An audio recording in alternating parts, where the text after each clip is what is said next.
You're listening to Beyond Wellness Radio, bringing you the cutting edge in health, nutrition, and sports performance. Stay up to date and listen anywhere, anytime on your computer, tablet, or smartphone by subscribing on iTunes. Catch your hosts, Dr. Justin Marchegiani and Barris Harvey, as they answer your burning health questions as well as interviews from world-renowned guest experts. For more Beyond Wellness Radio, go to beyondwellnessradio.com. Hey there, this is Dr. Justin. Welcome back to Beyond Wellness Radio. Again, we have our guest today, Evan Brand from NotJustPaleo.com, and we're really fortunate to have you on the show today. Evan, how you doing? Hey, I'm doing great, Justin, and probably 10 times better because you and I just got to talk and hang out for an hour beforehand. So that was awesome. Great experience. I'm looking forward to repaying the favor here. Yes, sir. So, Evan, tell me a little bit more about you. How did you get into this space? It started out in college.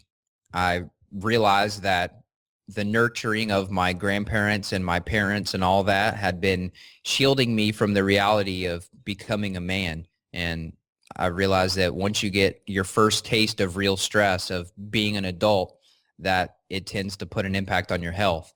And so I was working at UPS third shift to pay for college. They had this pretty cool program there where you get 100% of your tuition paid for at the University of Louisville. So I thought, cool, I'm going to try it out and I'm going to go into business school. And I had all these dreams and all that. And I've always been an entrepreneur. I started out selling hot fries in middle school to all the kids, going to Sam's Club and buying them for 15 cents a pop and selling them for $1. So I had this entrepreneurial mindset from the very beginning, and eventually transitioned that into other things as I got older. But really, once I was having trouble getting out of bed, it was 3 p.m. when I was waking up. I was having trouble getting out of bed. My shift at UPS would start at midnight or 12:30 even. I mean, it was ridiculous. I was killing myself, literally. And I just kind of got fed up with it. My acne was out of control. My gut was out of control. I got the official quote-unquote diagnosis of irritable bowel syndrome.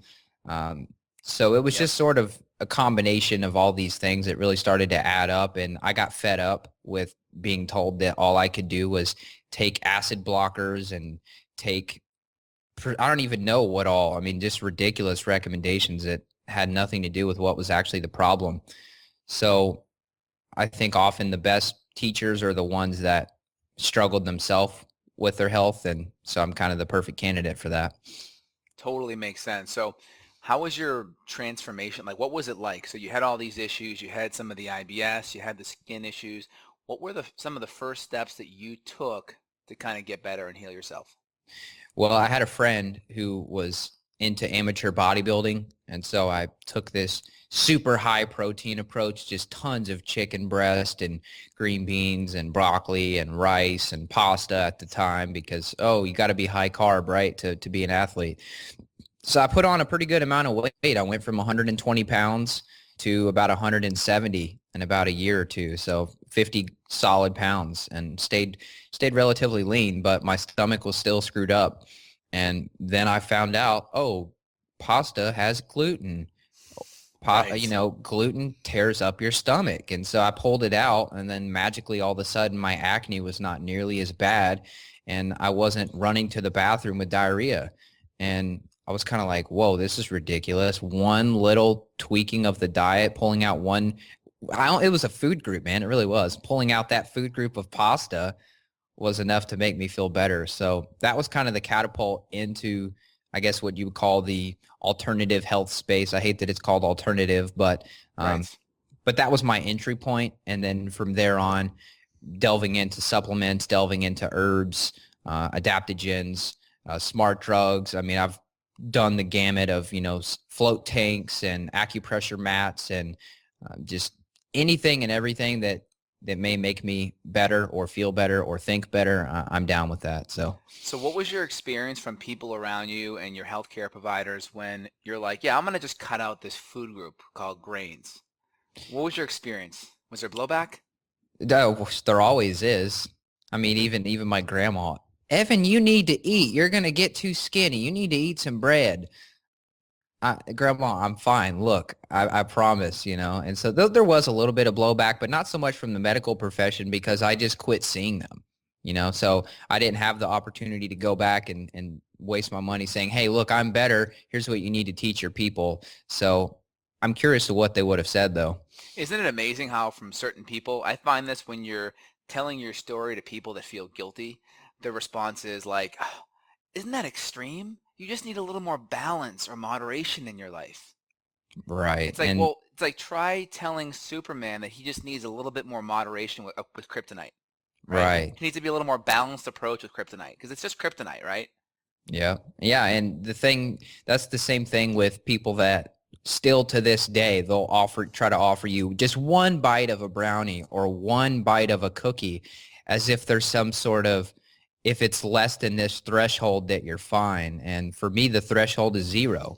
I mean, even just a little bit it's not worth it for me. I don't want to feel brain fogged. And I think that's something for people to take home is that the little people that want to tempt you and kind of poke at you. Yeah. Just let that blow off your shoulder. It's definitely not worth the side effects. So it really sounds like you were in touch with what your kryptonite was, and then you were committed to kind of cutting that out of your diet to improve your performance. Eventually, yeah. It sounds simple like that, but it was a lot of trial and error and a lot of days spent, hanging out near the bathroom because my stomach was just flush everything out. But eventually, yeah, it became that simple. So if you could have gone back in time when you were dealing with all these problems, what would you have told yourself so you could have gotten better faster?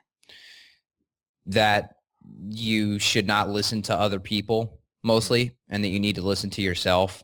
And that if you go to eat something, I mean, even something like if I were to do a protein shake that probably had sucralose or artificial sweeteners or things that were destroying my stomach, I had this inherent gut feeling that something wasn't right, but I was listening to other people. Yeah, man, you got to take this protein. This is how you get big. This is how you build muscle. And so to go back and answer the question, pay attention to myself or me speaking here. Pay attention to yourself. If your gut's telling you something's not right, it's probably not right. If your heart's telling you that this is not the path that you need to go, that's not the path you need to go. If third shift is killing you and you know it's killing you, you need to quit that job sooner. Don't wait 2 years down the road until you can't even drag yourself out of bed and now you decide that you want to quit, So taking action sooner would probably be the biggest message. That totally makes sense. And I know you coach patients, I think, from all over the country, right? All over the world. Yeah, I mean, it's always hard with the time schedule once you get past a certain amount of time zones, but yeah. Exactly. So what are the main issues that you're seeing with your patients or clients? It's always stress related. I mean, I could go in, I probably don't go as deep as you into blood testing and things like that. That's something I'm eventually going to work into, but for me, I don't need to go that deep because if I can just figure out what are the huge stressors that are causing people their issues, I can fix that without ever having to draw a drop of blood. And I would like to get to that level. But at this point, whether it's work stress or even relationship stress, maybe, for example, like the average 42, 45-year-old woman whose husband still wants to eat pizza and ice cream, and he thinks that dieting is stupid and that paleo or anything close to it, a primal or ancestral, whatever type diet, it's a diet. I don't want to do that. And so it's just hard for me to convince the spouse that this isn't a diet. Everyone has a diet. This is going to make the difference between your relationship, because if your mood is jacked up because your gut's jacked up because the diet's not right, I mean, I could probably say that I've saved a couple divorces from happening because I fixed someone's gut by fixing the stress, by fixing the diet, So really that's kind of my approach, is if I can just zoom out and see what are the biggest roadblocks. Oh, your husband thinks that what you're doing is stupid. Okay, let's fix that. Usually everything downstream tends to go a little bit smoother. That makes a lot of sense. And I see it's a lot of the women that are really proactive. And a lot of the guys that I treat, they typically come into my office with their wife or their girlfriend kind of pulling them by the ear. Is that kind of your experience too? Oh, definitely. Yeah. I mean, it's probably 80% women, 20% men. And the men, I mean, they have trouble admitting that something's wrong, or they have, I don't know, it makes men feel weak to cry and say that I'm hurting and I'm in pain. And I think we've been conditioned to feel like we have to be so macho. And I've been broken down to the point in tears, man, just from being ill. And Right. that's okay. And just being honest with yourself. I mean, that goes really far as opposed to just repressing your negative emotions. Right. And a lot of the guys that I see and treat, they're biohackers. They're like at a level and they're like, how can I get to the best level? So you get those kind of guys and they're really great patients. And then you get the other guys that get dragged in. So when you're dealing with a woman, a spouse, their husband, and maybe the husband more than likely is not accepting of some of the diet changes, kind of how do you go about getting everyone on the same page? Basically just explaining that it's not anything that sounds ridiculous at all. I mean, there's some guys, especially here in Texas, that are hunters that live out in Bastrop or, somewhere outside of Austin, and they're hunters. And it's like, you know what, man, that deer meat is probably the best thing in your diet. Absolutely. You have pork rinds and Slim Jims and stuff like that. But man, did you know that what you're eating, that venison there, is probably what I would almost consider a superfood for you? And just breaking it down like that, it blows their mind. It's like, oh, well, I've been hunting for 20 years, man. This is just my way of life. And it's like, okay, well, you're doing the right thing, man. There's just a couple other things that we need to align here. And so I try to reward what they're doing right as opposed to hit on what they're doing wrong and to harp on that. I feel like if you give somebody a compliment, that literally opens the door of perception. And then you can say, hey, but the pasta you're having or the noodles you're putting in your venison chili, that may be something that we should swap out. And then they're a lot more receptive of that message. Right. So focus on what's going right. Don't complain about what's going wrong. Yeah, well, I eventually get to what's going wrong. Of course. But I definitely try to start. Yeah, that makes a lot of sense. Now, in our pre-interview before the show, you mentioned some really cool things that I did not know about you. So you mentioned that you formulate and you worked with Onnit supplementation. Can you talk to me about kind of what your role was in formulating supplements and how you'd go about doing it? Were you researching? Were you experimenting on yourself? Can you kind of touch upon that? Yeah, sure. It was a really sweet job that I'm not doing anymore. But basically, the CEO of Onnit, his name's Aubrey Marcus, and he's a guy who has a long history of playing with supplements and things like that himself. And he's formulated most of the product line with the help of a couple doctors and things like that. And he always knew about my experience because we have staff meetings where it was kind of like bring your supplements to work day. We had this staff meeting and I brought in this huge backpack and I started talking among the entire staff of like, oh, this is L-theanine. This is, I'm trying to boost GABA levels and, induce a calm state of nervous system. And I just kept going on. Eventually he cut me off. He's like, man, let everybody else go out of the office. Let's talk. And so we started talking about everything I'm up to. And he's like, man, what do you think about the position of helping me work on supplements, whether improving them, making sure the research and the science is backed up behind them, because you know how competitive it is these days.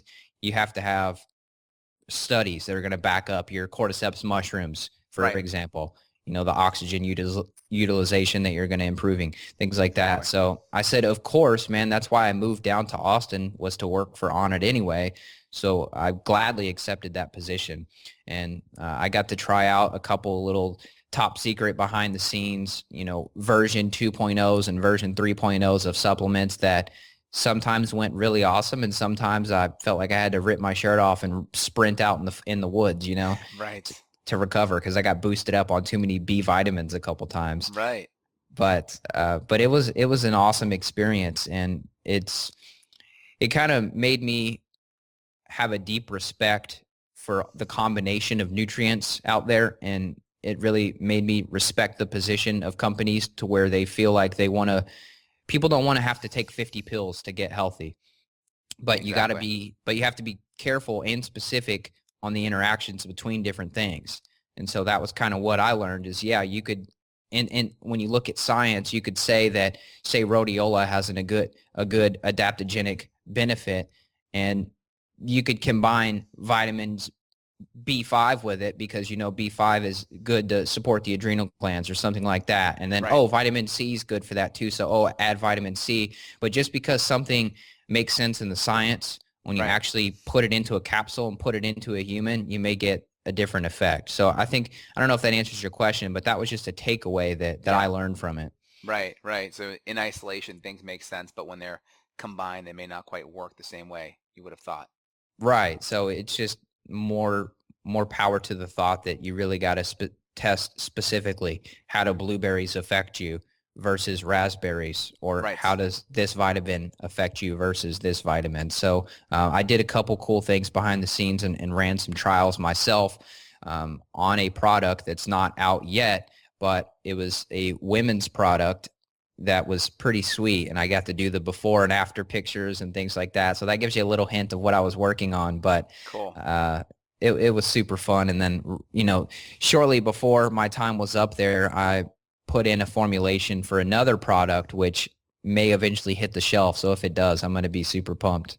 That's great. So based upon what you're at liberty to talk about now, I know there's some stuff that's still in the works you can't touch upon, but what are some of maybe the 3 coolest things or 3 coolest products or things that you learned in your research or in your supplement design that were just the coolest for you? Well, I would say that part of my job was to work on a product for women. It was basically a thermogenic product. And so immediately when you hear something that hints at fat burning, people automatically think green tea extract, caffeine, right, all of these metabolism boosting ingredients. Right. But for me, when I started digging into the research, first, I had to spend a lot of time researching ingredients before I even knew what to put in there, right? And I found out that, for example, the mainstream is taught that fat burning is all metabolism based. And in my experience in working with people, fixing blood sugar and therefore fixing hormone issues and things like that. Insulin, right. Yeah, and fixing insulin had far greater impact on fat loss than me just trying to crank somebody up on caffeine. So basically, I kind of disguised what I was working on as a fat burning product, but in reality, it was basically sort of almost like an anti-diabetic supplement with a lot of blood sugar support, some 7-keto in there, and other things that I thought were going to really hit the root cause of why the person was struggling with fat gain anyway, as opposed to just, let me crank you up on caffeine and tell you to jump on a cardio machine. So that totally makes sense. That makes a lot of sense. Huh. So that was one thing I did that I thought was pretty cool. And then just inside of the research, I think just something that other people could take away from my experience is that to get into PubMed and to look around for ingredients yourself and to do your own research, it's not really that hard. A lot of us in the health community, we love to talk about studies and things like that. And there's a lot of people that only want to hear studies and what the results say and what they are, and that's fine. But the barrier of entry it's really not that bad to just jump on there, and you could just research a couple ingredients on whatever supplement you're taking and see what the science says. And so I think that's pretty sweet. It's easy, Very cool. So this is awesome because you got this experience and you've kind of well versed around the research and around these topics. What is your favorite adaptogenic herb? Oh man, I would have to say rhodiola. As you and I talked about on my show, Yep. You're taking ashwagandha, and I'm taking that right now, which I know it's sort of more closer to a tonic, some sort of long-term thing, but I really had a lot of good results with rhodiola, especially when I used to work out in the park. There's a place that people can look up called the Parklands. It's in Louisville, Kentucky, and it's 4,000 acres. And so my job was to literally, hike all day. And I was out in the forest. There were a few lakes on the property where I had to walk around and make sure they were clean and inspect the trails, make sure a storm didn't knock a tree down and block a trail so a mountain biker comes along and, dominates himself on a branch. Right. So I wanted to have the upper edge on hiking and this sort of walking, this long, steady state, low impact movement. And my diet was good, but I still was pretty fatigued at the end of the day. So I started adding in some rhodiola. I'm sure it was extracted to the 3% Rosavins, I believe you call it. Exactly. And so I had to make sure it was a good quality one. But after about a month of taking that every day, I mean, after I got off work, I could do another 8 hours of hiking. And Wow. I felt so good. Of course, I was eating a lot of jerky and almonds and things like that throughout the day too to keep me going. But I was really amazed at how just one little simple adaptogen could make a difference in not only my physical strength, but my mental capabilities too. I was listening to podcasts a lot, which also kept me into the health field at the time. And I felt like my memory formation was better. I was processing things better. So it was really amazing to see not only a physical benefit, but a mental benefit too. So rhodiola is my pick. That's great. And what was the dosage you were using? 500 milligrams. Just once a day? Yeah, just once a day. That's it. Wow. Yeah, Yeah. so when I use adaptogenic herbs, well, let's just back up a little bit. So adaptogenic herbs are a family of herbs that tend to modulate stress. So there are some that help more with the adrenal side of things, where if you're stressed, they actually bring the stress down. If you're under energized, they can actually bring you up. So there are certain families where ashwagandha or Indian ginseng tends to be helpful with anxiety and thyroid. Rhodiola tends to be helpful with depression and mood. Eleuthero for immune system and sex hormones, maca for libido, ginseng for energy. So there's all these different families of herbs, and they really have different kind of a profile on how they help. So you like rhodiola the best, you said, right? Yeah, and I initially went in. I mean, depression was a huge thing for me, Yeah. which you brought up. That was a huge thing for me, and I noticed an improvement in that as well. And I'm sure being out in nature, which we could talk about in a little bit, maybe some of the science behind forest bathing and things like that. I was Yes. definitely getting my neurotransmitters boosted and or balanced out from being immersed in literally a dense forest with oftentimes a creek running through it. That was a huge impact, but Very cool. it was nice to see the depression / energy boost from rhodiola. But yeah, adaptogens are awesome. They are really cool. All right, so that's rhodiola is your number one there. What's your best brain hacking supplement or your favorite? Oh man. Well, so I had free access to Alpha Brain, which is Awesome. on its bestseller, and And I what's got in that? Is that alpha GPC, PQQ? no PQQ, but Okay, Alpha GPC, got it. tyrosine.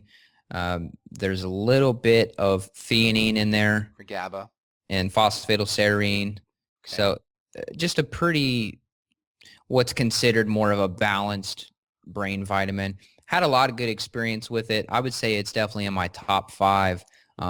Another company, True Brain, I had the guy, Dr. Andrew Hill, a neuroscientist who formulated it. I had him come on my show to talk about why he thinks this is a superior product, and it was full of smart drugs like Piracetam and Oxiracetam, Yep. and also has some alpha GPC, some tyrosine, magnesium, things like that in it. So I took that, and I mean, I was blown away.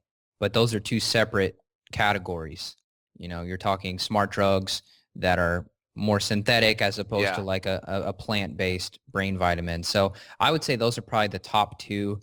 I can't think of any others right off. What was that Actually, brand called by Dr. Andrew Hill? yeah, it's called True Brain. Those nootropics? True Uh-huh. Brain. Okay, got it. Yeah. And so I'm sure they would send you a little care package. What they sent me is the drinks. They're calling it actually the first nootropic drink. And so it's this little Nootropics. packet. Yeah. So it's like a little squeeze pack, basically. It tastes pretty good. I think they sweeten it with stevia or agave or something. But anyway, there's kind of a fun little portable way. But um, I think I would consider that like level 2 for somebody. I mean, if they already had experience with nootropics and stuff, they could go into that. But to start off by going straight to oxiracetam, which is very potent, Yes. I don't think that's necessary for most Right. people.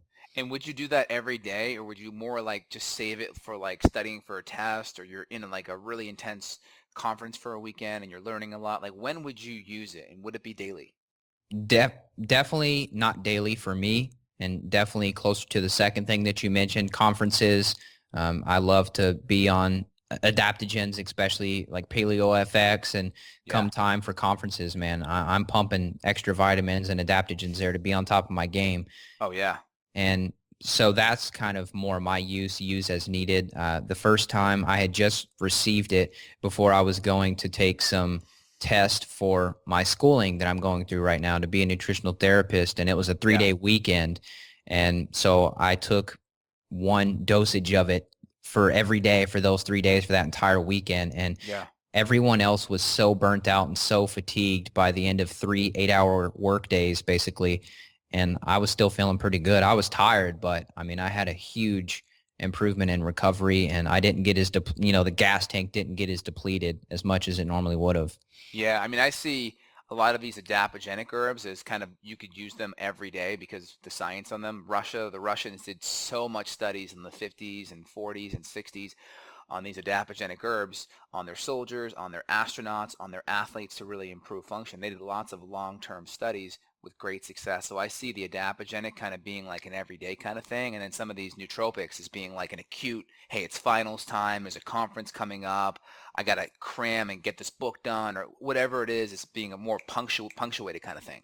Definitely, man. Yeah, you hit it on the head. And for me, I'm always not concerned, but a little bit skeptical and cautious about dipping my toes into certain smart drugs and things like oxiracetam, where if you look in PubMed, you're not going to find anything over 10 or even 20 studies on it.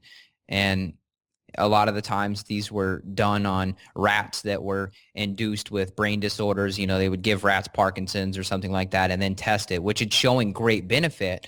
But there's just a lack of human studies at this point, which still, I think adds to the barrier of entry for most people. So what do you think about piracetam or aniracetam? One's water soluble, piracetam, one's fat soluble, oxiracetam. Aniracetam's fat soluble. I've taken both. I got my dad on Piracetam for a while. He was taking a few grams per day because, Wow. because his doctor wanted to prescribe Adderall. Right. And I was just like, come on. I've seen way too many people get destroyed by Adderall long term. And maybe you could pitch people in on that too in your experience. But so I tried to get him on Piracetam for a while, and he had pretty good benefit. Me personally, Piracetam didn't do too much for me, but I didn't take it very long term. I took it maybe for a couple weekends. I also experimented with things on the other end of the neurotransmitter spectrum like Finabit, and started playing around with GABA levels. And I tell this funny story. Me and my dad, we went to this place called Huber's in Indiana. It's a winery. And so, you're not supposed to mix stuff that's going to mess with GABA and alcohol. So, anyway, me and my dad. That's why you're not supposed to drink and then take Xanax, just FYI. Right. So me and my dad took a little pinch of Finabit. Some people pronounce it Finabute, and I'm not trying to get away from your question, but this is in the same category of nootropics here. So we took a little pinch of that, and we went and did a wine tasting. And I don't even think I was 21, so I don't think I drank anything, but my dad did. And I kind of mentioned, Dad, this is, you're adding fuel to the fire here. And so we went through this little wine tasting. He tasted maybe 5 or 6, I'm telling you, just little pinches of wine. Yeah. And by the end of this wine tasting, I mean, he was like cloud 9. I mean, he was feeling good. He wasn't sick or anything, but he was like, oh my God. He's like, I feel like I drink 6 shots of whiskey or something. Like, what's going on? And so that was kind of a lesson for me that this stuff can be very impactful, but nonetheless, it resulted in a hilarious and memorable day. That's good. And I'm glad to hear that you weren't underage drinking. If you were, though, your secret is safe with us and podcast listeners, so don't worry. Thanks for that. No problem. So you did kind of sidestep my question, so I'm going to come back and corner you a little bit. So you mentioned piracetam, not the best for you. Your dad liked it. What do you think about aniracetam? I know people like Dave Asprey like aniracetam. What's your take on aniracetam?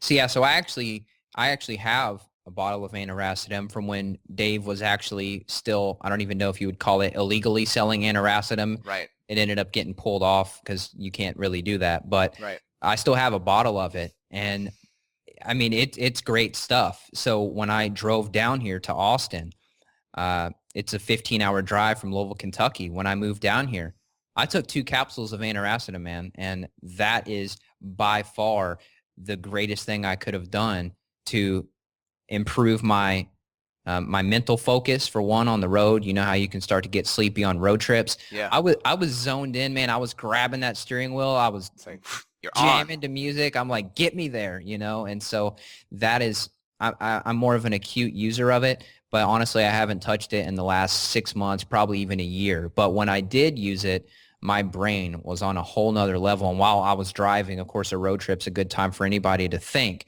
my creativity was Oh, yeah. definitely enhanced. That's great. I've been doing like the bulletproof coffee with the MCT, and then really hitting up high doses of PQQ with the adaptogenic herbs, and then some of the neurotransmitters for serotonin and dopamine, the 5-HTP and the L-tyrosine. That just like gets my brain on. Tell me a little bit about PQQ. I'm sure other people are curious about it too. Yeah, so Dave Asprey put it in one of his new products, and that's a good one too. But PQQ is this pyroquinolate qualine. It's a really long kind of weird word, but PQQ is the nickname for it. Basically, it's like mitochondria fuel, and it also has the ability to bring back to life damaged mitochondria, which is really cool. So anyone that's not familiar with biochem, your mitochondria basically are like the little powerhouses of the cell that generate ATP and fuel, and it also burns fat for fuel. So a lot of toxins and a lot of drugs actually damage mitochondria. So PQQ is going to help your mitochondria create more energy and also help bring back to life some of the damaged mitochondria from neurotoxins or stress or the environment, whatever. Sounds like everybody should probably be taking it. Yeah, I mean, I use that with a combination of CoQ10 on days that I really want to be on, and it's like, boom, ready to go. That's great. Well, So I thanks like for it. explaining that. Yeah, and you like this True Brain, so I like that. I'm gonna give them a call and try some of this. Yeah, definitely. I can just email him and forward your email over to him, and they'd love to hear from you. And you know, he would be a good guest for your show as well. He's got tons of experience working with addiction and rebalancing neurotransmitters and things like that. So you guys would hit it off. Awesome, thanks. No problem. So tell me a little bit more about your REM rehab. I know you mentioned a lot about kind of getting out in nature to kind of reset things from a sleep rhythm, from just a stress rhythm. I know you got this new stress program that's out. Can you talk more about your REM rehab and just some of your experiences with nature? Yeah. So REM Rehab, it was basically, like I mentioned, I struggled first and then solved my own health problems. And so that's why I created it, because sleep issues are epidemic. I mean, it's 70+% of the population. I mean, probably 100 million or more people are struggling in the United States alone from chronic sleep deprivation and sleep-related issues. And so basically this program, it's an ebook, an audio book, and then 4 hours of interviews with naturopathic doctors and other people to give their specific lens on sleep. But then I go into eating for sleep, making sure that you're getting good quality meats that are going to provide the raw materials to Love make it. your neurotransmitters. Tryptophan, right? Yeah. Yeah. So, and kind of explaining the process of the conversion from tryptophan over to serotonin and the cofactors that eventually lead to melatonin. And I kind of explain why vegetarians and vegans that come to me, they have horrible sleep because they may be eating some nuts, but they're not getting the quality meats that are going to provide these raw materials to make neurotransmitters for sleep. So kind of dispelling some myths there. But then also after providing eating for sleep information, I go into some more, I guess you would call it biohacking protocols, using things like light therapy. So for example, the average indoor light bulb under fluorescent lighting, someone in an office that's exhausted, you're getting maybe 500 lux, which is a measurement of brightness. And I was using a 10,000 lux light box. Wow. And I was using that before I went to work because obviously I was doing the vampire shift. So I was using a light box at 11:30 to basically trick my brain and basically biohack to teach my brain that it's morning when technically it's midnight and I'm about to go in for a 5-hour shift. So not saying that people need to do that, but light therapy is one of the protocols that I use in that program to help people reset their circadian rhythms. If there's someone who is freezing, like you mentioned, you're from Boston. If you're in Boston this time of the year, you are freezing and you probably don't want to go outside. So it'd be much more easy to convince you to use a light box in the comfort of your home instead. Right. So that's one thing. And then also I talk about sensory deprivation tanks. I'm a big proponent of using float tanks to basically not only help for meditation purposes, which can clear the mind and allow you to sleep. So I'm hitting on the mental aspect of sleep, but also just the transdermal absorption of magnesium is super, super helpful for relaxing the nervous system and allowing you to fall asleep easier. So that's just some of the kind of stuff that's in REM Rehab, but people can check it out on my website if they'd like. And yeah, we're going to put links to this, Evan, in the show notes. So anyone that really wants to dig a little bit deeper, which, I deal with patients all the time with sleep issues. So I'm going to have to get this and read it myself, see if I can pick up some more tidbits. So we'll put it in the show notes, and feel free and click on it and support Evan. Sweet. Yeah, I'll send it right over to you. So without giving away too much, because we want people to get the book, what are like one or two, just from a lifestyle perspective, that people can do to help improve their sleep? Well, I think so much in the modern world, we're so focused on killing it and crushing it. And you see Right. all these social media pictures and posters about you being a sissy if you're not working 80-hour work weeks and all of that. And I think that's ridiculous. I really do. I'm all about being productive. You and I both are fans of increasing our productivity and Absolutely. the minimal effective dose of whether it's exercise or blog writing or whatever. Yes. We want to crank it out and get it done, right? Absolutely. And I'm not a fan of this work until you die mentality. And it's really detrimental to the body, but just to your happiness. And a lot of sleep issues stem from the fact that people are just working, and they're not meditating. They're not spending time outside ever. They're not spending time in nature specifically. And so at night, the mind is going sort of through this mental detox. Like, look, man, you've never thought about how you're enjoying your current life. You've never thought about what you said to your wife last night at the dinner table. And so now this stuff's going to come up because you know what? You haven't taken the required time that humans have always had. When we were hunting and gathering, all this time spent out on the trail walking.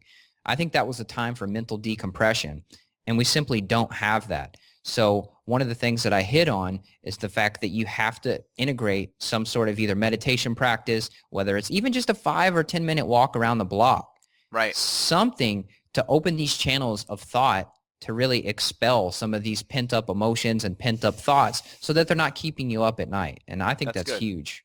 Good. And what do you think about grounding or earthing? I mean, you got like the earthing mats. I sleep on one of those. What do you think about going barefoot outside before bed? What are your takes on earthing or grounding? Yeah, so it's definitely in the hacking sleep protocol. It's right there next to float tanks.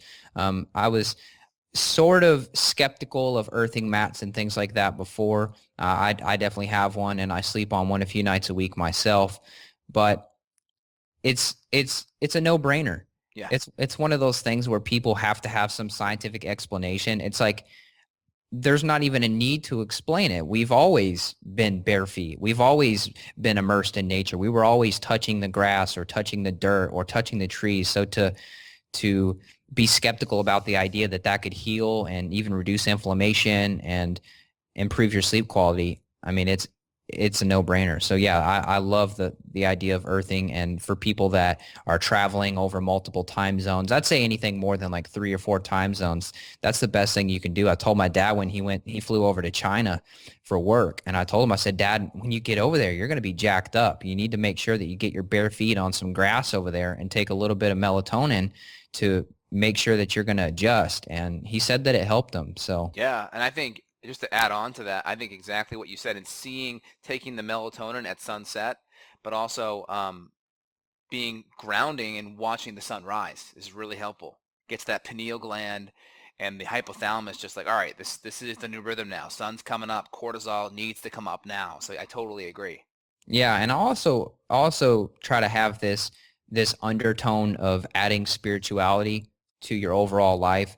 I mean, we're spiritual creatures by nature, and that doesn't automatically infer religion or anything but we are spiritual creatures. I mean, even the Native Americans thought that the rocks and the wind and the water and the trees all spoke and had this certain alive energy, and they are alive. And I think just trying to reframe your current outlook on nature. I mean, you could work in a 50-floor high-rise in New York City while you're listening to this show, but you're still dependent on the natural world for your produce, for your water, for the very food that you eat that sustains you.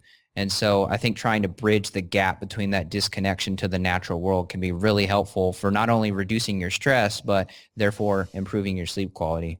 Great question. You touched upon one of those trigger words for me, spirituality. It's a very abstract word, so I want to dig a little bit more into that of how someone could be more spiritual. Is that more about gratitude, about realizing you're part of something bigger, giving forward to your community, saying thanks for the food you eat? Well, what does that mean to you, and how can our listeners try to be a little more spiritual?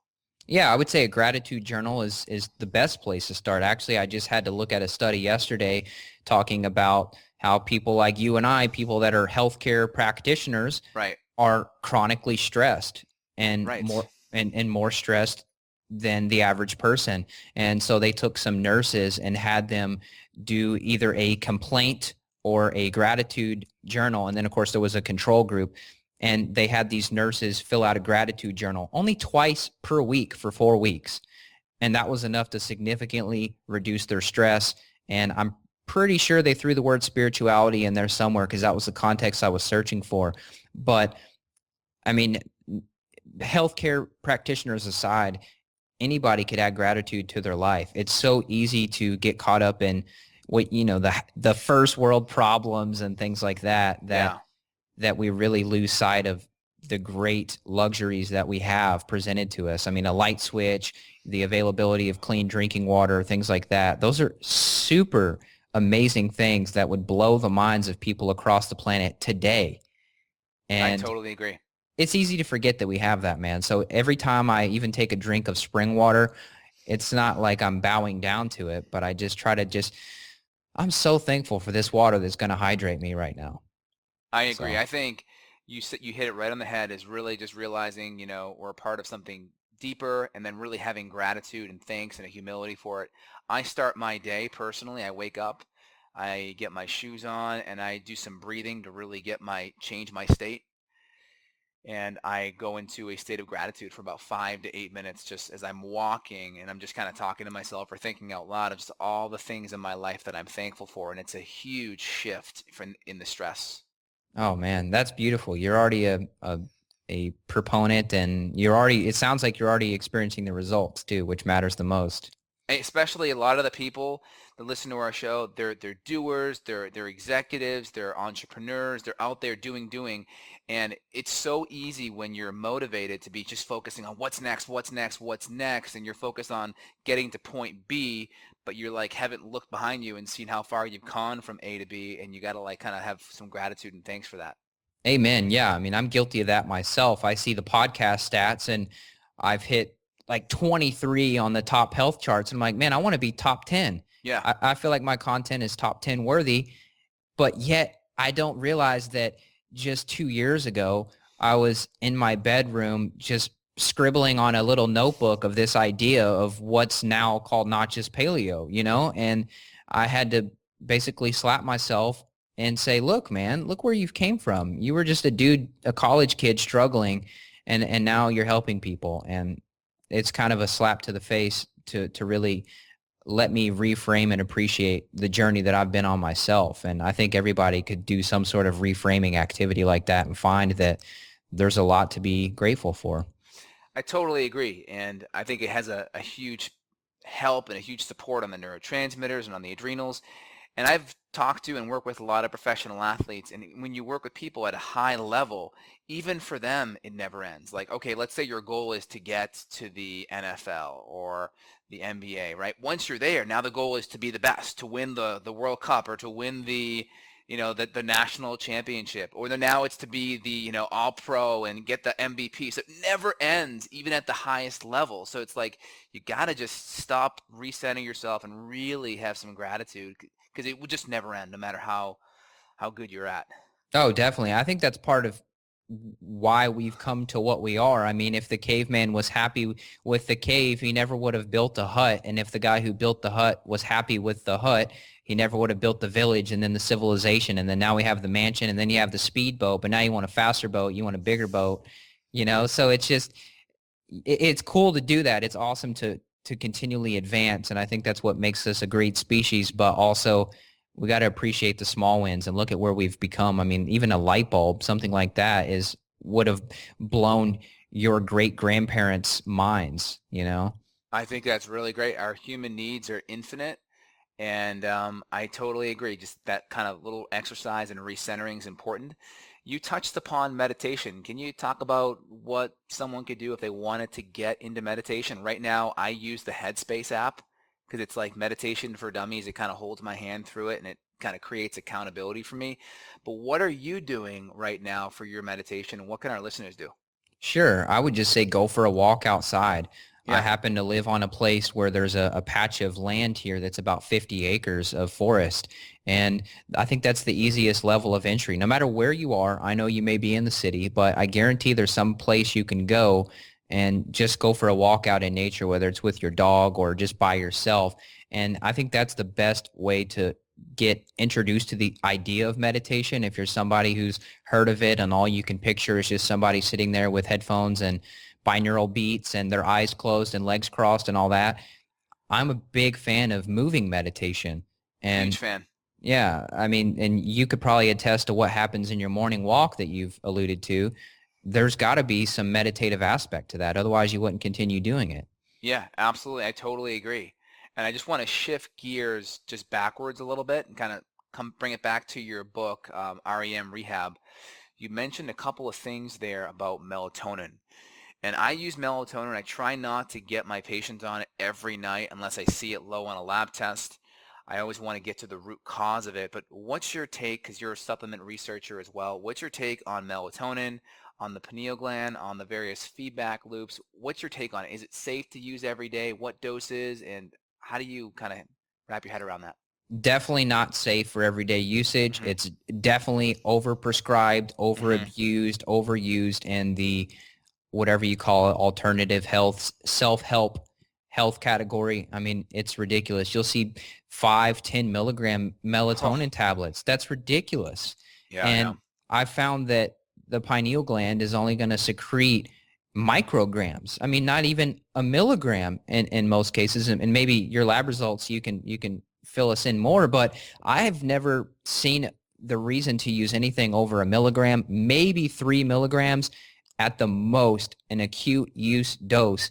If you're doing some extreme traveling, you're just really having some issues with setting your circadian rhythm. Maybe you've just, I don't know, went on a vacation in another part of the world and your rhythm is just so screwed, but it's literally sort of the only use if emergency, break the glass open and pull out the bottle and use it.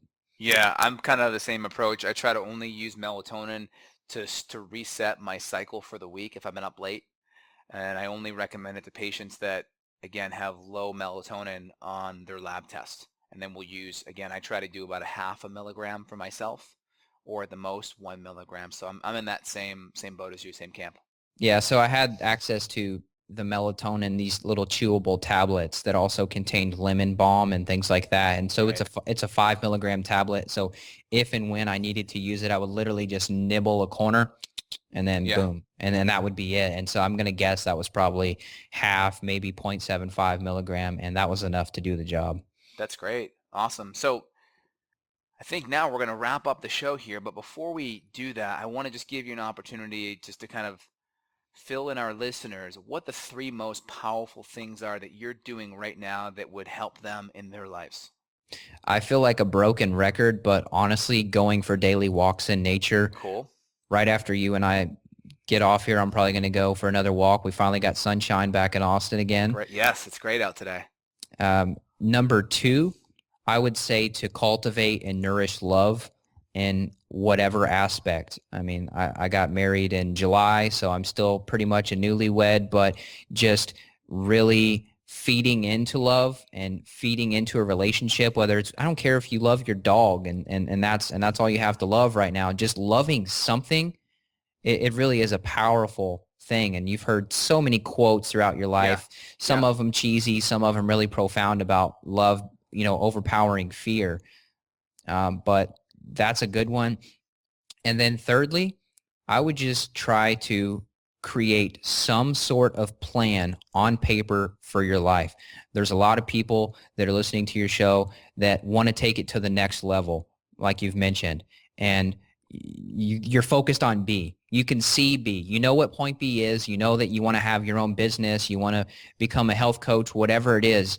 But the road to get there, and I'll tell you myself, it's not going to go the way you expect it to go. It's going to have tons of ups and downs. Some months are going to be so much better than others. Some years are going to be better than others. You've been in the health field much longer. You could attest that there's an ebb and a flow to success. And everybody's achieving success in some shape or form. But my recommendation for you is to write down just simple little baby steps. To how do you get there? What is the first step? For example, if you wanted to start a podcast, you first need to figure out where you get a microphone. Yeah. And okay, now what do I want to talk about? Who do I want to interview? And so instead of you just visualizing the end result that you want to have a top-rated health podcast and you're changing millions of lives across the planet, that's cool. But just start by figuring out how you even hold a microphone and speak into a microphone properly. Exactly. I remember that journey last year. I get it. You got to break it up into small little baby steps. That makes a lot of sense. So that's number 3. Evan, thank you so much for coming on the show. We're going to have you back next year. We really appreciate the great info, and I think the listeners will love it too. Well, thanks for having me, man. You're an awesome dude and an awesome host. So I wish you the best of success, and you're going to continue to change lives with this show. So thank you for having me. Thanks, Evan. You as well. Got a question for Dr. J? Go to beyondwellnessradio.com/question. Then tune in to hear the answer. Also, if you like the show, review us on iTunes. For more Beyond Wellness Radio, go to beyondwellnessradio.com.